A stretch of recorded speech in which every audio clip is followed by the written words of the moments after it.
Assalamualaikum warahmatullahi wabarakatuh. Bismillah wa billah wa minallah wa ilallah wa alallah wa fillah wa la hawla wa la quwwata illa billahil aliyyil azim. Asyhadu an la ilaha illallah wahdahu la syarikalah wa asyhadu anna Muhammadan abduhu wa rasuluh.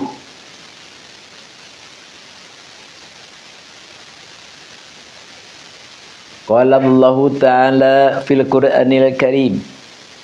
A'udzu billahi minasy syaithanir rajim. Bismillahirrahmanirrahim.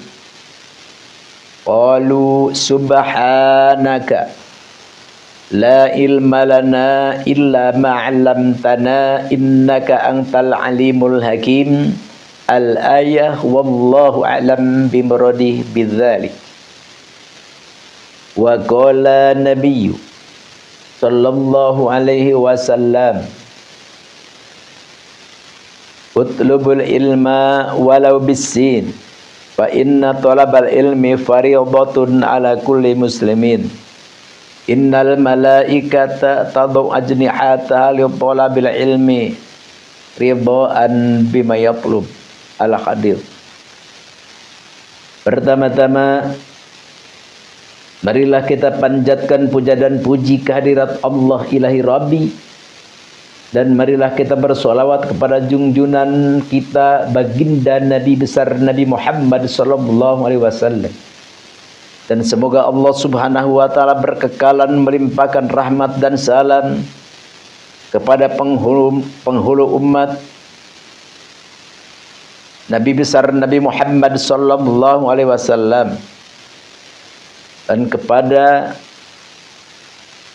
keluarganya, seluruh sahabatnya, dan kepada para tabi'innya, dan kepada seluruh kaum muslimin muslimat fil masyarik wal magharib wa min yaminiha ila shimaliha wa min qafin ila qafin min laduna adam ila yaumil qiyamah.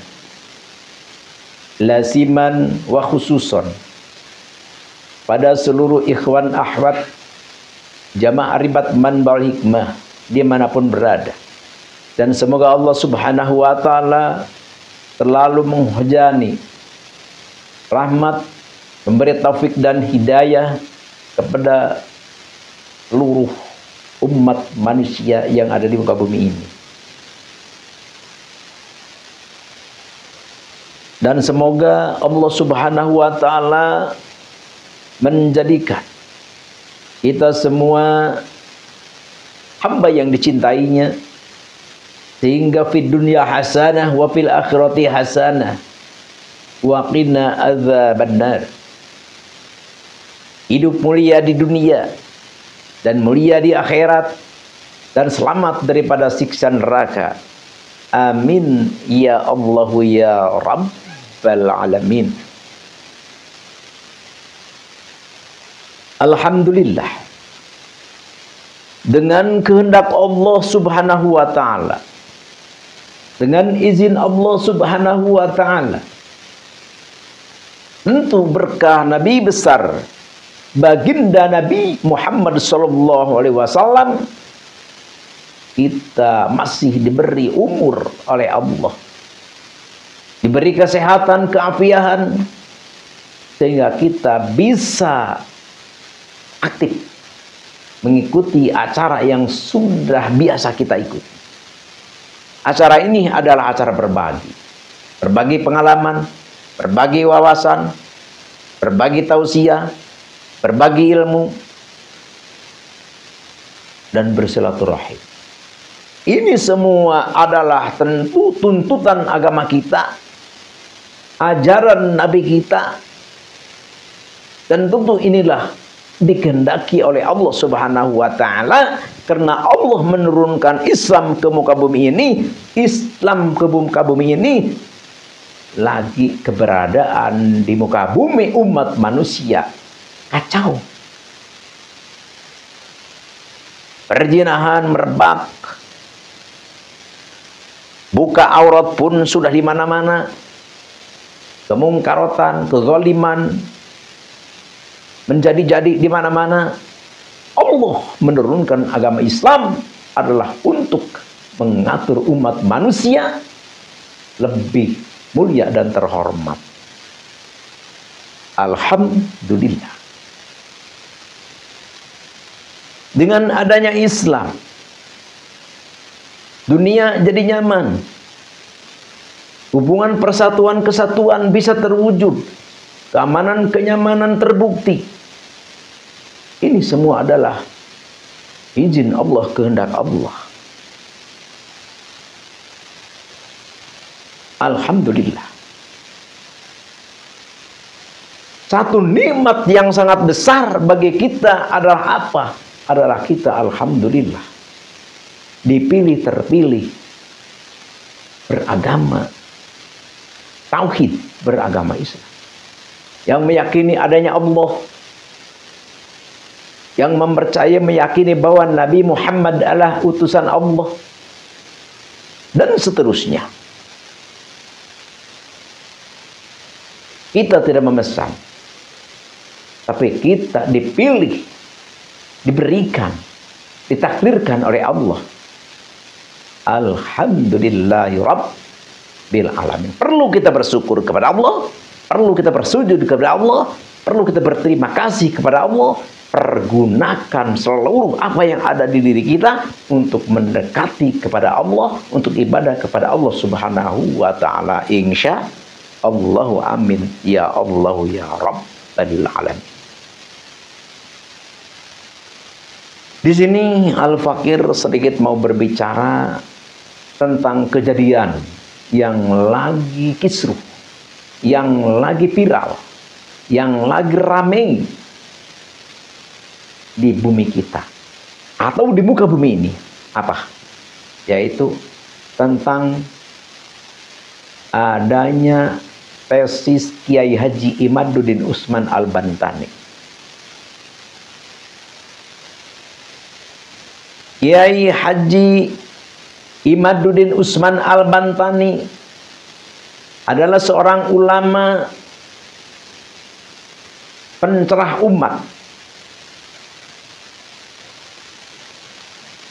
pembangkit kesadaran umat Islam, penggerak pendidikan kaum umat di muka bumi ini, dan sebagai pembawa rahmat bagi kaum Ba'lawi. Jadi Kiai Haji Imaduddin Usman ini adalah sebagai pencerah umat dan pembawa rahmat, pencerah umat bagi bangsa, dan pembawa rahmat bagi kaum Ba'lawi. Kenapa bisa begitu? Karena dengan adanya tesis Kiai Haji Imad, banyak orang yang tercerahkan, banyak orang yang menggali tentang ilmiah, dan banyak orang yang benar-benar belajar lagi tentang hal yang sementara ini terabaikan, tertinggalkan. Kenapa Kiai Imaduddin digelari sebagai pembawa rahmat bagi kaum Ba'lawi? Karena bagi kaum Ba'lawi yang menyadari dengan atas tesis Kiai Haji Imad yang berdasarkan referensi kitab-kitab sejarah dan kitab-kitab nasab, dan juga bergabung dengan bin para dokter, yaitu adalah ahli genetik. Jadi bagi kaum Ba'lawi yang menyadari, yang menerima dengan kebenaran ini adalah suatu rahmat. Rahmat bagaimana? Ya sementara sebelum ada tesis Kiai Imad, mereka mengakui bahwa mereka adalah keturunan Nabi yang bukan keturunan Nabi. Itu adalah suatu kesalahan. Ada tesis Kiai Imad menyadari, mengakui, itu adalah suatu rahmat. Dari salah menjadi benar, dari kesalahan menjadi berbalik kepada kebenaran. Kebenaran apa? Mengakui dengan kesalahan yang sementara ini diakui, diyakini ternyata salah. Akhirnya mengaku dengan kesalahan itu adalah suatu rahmat. Dari salah kepada kebenaran, alhamdulillahi rabbil alamin. Banyak yang sadar, banyak yang mengakui. Iman dari kalangan Ba'lawi itu adalah rahmat. Adapun yang tidak mengakui, yang mempertahankan bahwa mereka adalah keturunan Nabi, dan mereka dzurriyyah Nabi, tidak menjadi masalah. Karena ini hanyalah tesis, hanyalah penelitian. Ini hanyalah ilmiah. Tapi kita kembali kepada kita masing-masing individu. Mau percaya, mau mengakui, ya berarti mendapat rahmat. Yang tidak mengakui, ya berarti tidak mendapat rahmat dari tesis Kiai Imaduddin. Jadi mengakui ataupun tidak, mengikuti ataupun tidak, mempercayai ataupun tidak, itu adalah tetap prerogatif Allah Subhanahu wa Ta'ala.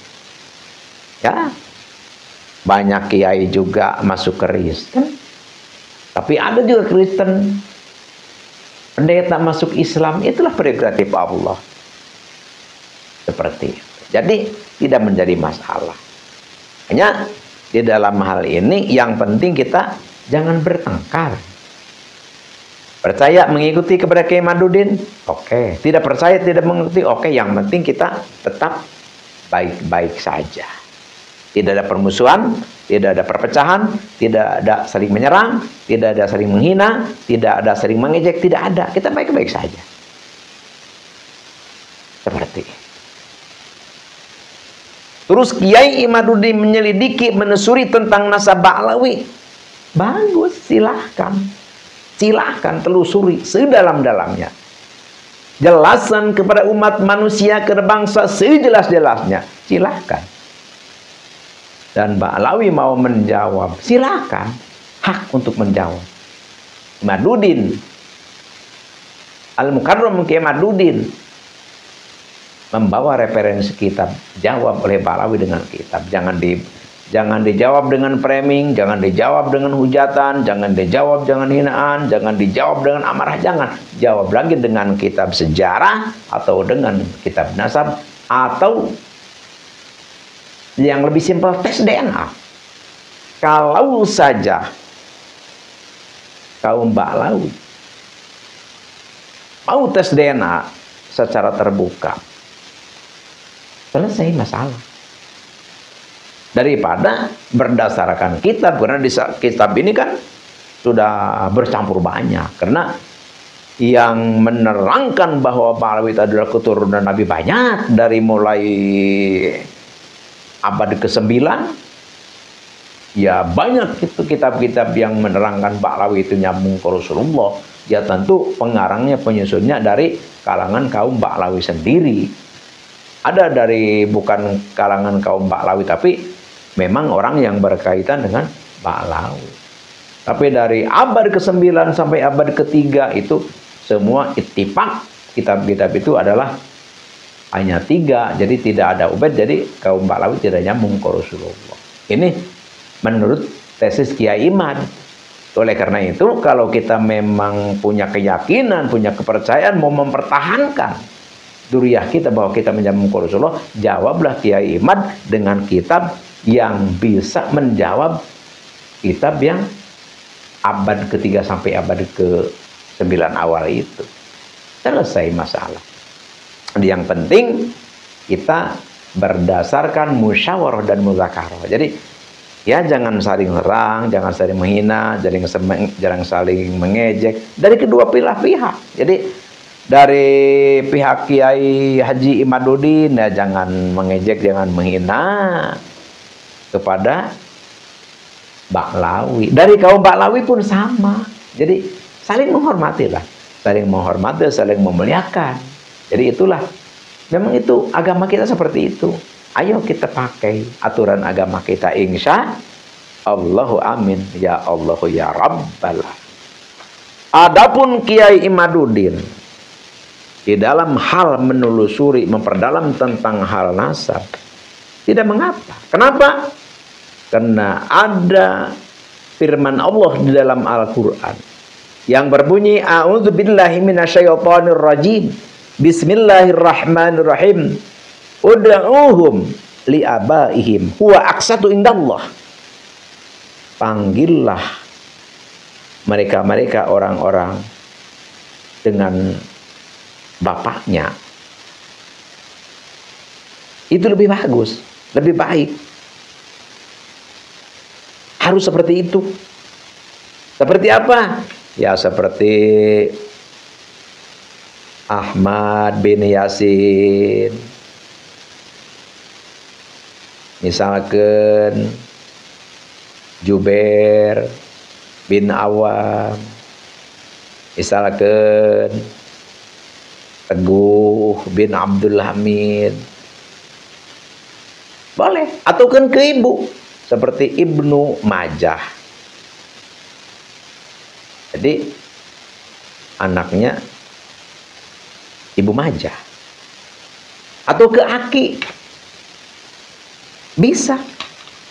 Yang penting ke keturunan seperti itu. Panggillah orang-orang itu kepada bapak-bapaknya. Jadi untuk mendudukan jangan sampai kita salah bin. Jangan sampai kita salah mengaku keturunan seperti itu. Ini adalah anjuran daripada Al-Quran. Jadi Kiai Imad menelusuri tentang nasab lagi mengikuti firman Allah yang berbunyi ud'uhum li'abaihim wa aqsatu indallah. Fa ilam ta'lamu aba'ahum fa ikhwanukum fid din wa mawalikum. Jadi kalau kita tidak tahu bapaknya orang itu, ya panggillah itu adalah saudara. Ta'al ya ikhwani, ke sini hai saudaraku. Kalau kita tidak mengetahui bapaknya, tapi kalau kita tahu bapaknya, misalkan ada Zaid, hei Zaid bin Umar, itu ini tradisi Arab ya. Kalau di kita sih kalau manggil orang nggak pakai bin-binan gitu. Paling kita tuh bin itu kalau mau hadiah gitu kan, kita mau hadiah Fatihah kepada siapa? Misalkan Jubair bin Nijam misalkan gitu kan. Seperti itu. Nah, tapi kalau kita tahu bapaknya maka panggillah dengan bapaknya, binnya atau bin ibunya atau bin akhirnya. Kalau kita tidak tahu, ya panggil dengan saudara. Kesini saudaraku, hal seperti itu walaisa alaikum junah, itu tidak berdosa bima akhtatum, dengan kesalahan kita seperti itu. Fihi walakim ma ta'amadat qulubukum. Seperti itu. Ya apalagi nih di dalam hal masalah panggilan ya, masalah menyandarkan keturunan seperti itu. Jadi ada perintah dari Allah di dalam Al-Quran. Terus kalau kita membaca kaul Imam Malik yang berbunyi, manin tasaba ilan nabiyyi sallallahu alaihi wasallam bi hakin yusharu wa yudrabu darban waji'an. Jadi barang siapa yang menyenderkan keturunannya kepada Nabi tapi tanpa hak, maksudnya bukan keturunannya, maka yushar wa yudrab, ya kita umumkan. Dan bahkan pukul darban wajian dengan pukulan yang sesungguhnya yang menyakitkan. Makanya dulu ada orang yang mengaku Suriah ya, daerah Wali Songo, mengaku terus ditulis di kertas, disimpan di tembok ya maksudnya. Terus lihat sama Habib gitu kan, pas gue sama Habib, wah mungkin ini menyenderkan nasab kan ke Nabi, langsung itu diambil, orangnya dipukul. Ya memang menurut kaul ini, menurut kaul Imam Malik, jadi barang siapa yang menyandarkan keturunannya kepada Nabi tanpa hak, tidak benar, maka ya harus diterangkan, harus diisharkan dan dipukul. Makanya dipukulin seperti itu. Tapi kita ke para habaib ya, jangan, kita adalah bangsa Nusantara, bahasa Nusantara, bangsa santun, bangsa pemaaf, bangsa yang ramah, yang cinta. Ya nggak usah kita, walaupun Habib itu bukan keturunan Nabi, bukan duriah Nabi, ya jangan dipukul, ya kita cintai saja. Itu adalah saudara kita. Justru kita bersatu, kita menyatu. Ayo kita saling memaafkan, dan ayo kita damai kembali. Sekali lagi, entah hidup kita di dunia ini adalah hanya sementara. Siapapun itu, apapun jabatannya, apapun kedudukannya, seperti apapun kehidupannya, tiada lain tiada bukan, itu semua, kita semua adalah hanyalah salon jenazah. Tahu besok, tahu lusa, kita dipanggil oleh Allah Subhanahu wa Ta'ala. Oleh karena itu, ayo marilah kita bersatu, ayo marilah kita menyatu, dan ayo kita saling memaafkan di antara kita. Yang pernah kita mengeluarkan kata-kata yang menyakiti orang, ayo kita tarik, dan ayo kita meminta maaf. Ini adalah perintah Allah dan perintah Rasulullah yang harus kita laksanakan kalau kita memang benar-benar mengaku cinta kepada Nabi, dan kita benar-benar mengaku cinta kepada Allah, dan mengakui dan kita manut nurut kepada perintah Allah. Maka ayo kita laksanakan persatuan, kesatuan, saling memaafkan, saling bersatu, saling menyatu. Harus kita wujudkan. Kalau kita tidak mampu seperti itu, apa artinya, apa gunanya kita belajar ilmu agama? Apa artinya, apa gunanya kita menghafal Al-Quran, menghafal hadis, kalau kita tidak diamalkan oleh kita? Na'udzubillahi min dzalik. Apa bedanya kita dengan iblis? Kalau kita hanya bisa, kalau kita hanya tahu, tapi kita tidak kerjakan. Na'udzubillahi min dzalik. Oleh karena itu, di sini Al-Fakir mohon maaf sebesar-besarnya. Al-Fakir bicara seperti ini sebenarnya tidak menggurui. Tidak. Al-Fakir hanyalah bicara karena saking ingin, saking cintanya, saking mengharapkannya perdamaian, keamanan, kenyamanan kita. Ingin terbukti, ingin adanya kerukunan di antara kita. Insya Allah, bangsa Nusantara adalah bangsa yang ramah. Bangsa Nusantara adalah bangsa pemaaf. Bangsa Nusantara adalah pencinta kedamaian, keamanan, kenyamanan, kebersatuan. Ayo kita bersatu, insya Allah. Amin ya Allah ya Rabbal Alamin. Kita sebagai manusia tidak ada yang bersih, tidak ada yang salah, tidak ada yang luput daripada kesalahan dan kekhilafan. Salah dan hilaf itu adalah milik kita. Obatnya adalah kita menerima, obatnya adalah kita bertobat, dan obatnya adalah kita saling memaafkan di antara kita. Sekian demikian, terima kasih. Al-'afwu minkum wabillahi taufiq wal hidayah. Wassalamualaikum warahmatullahi wabarakatuh.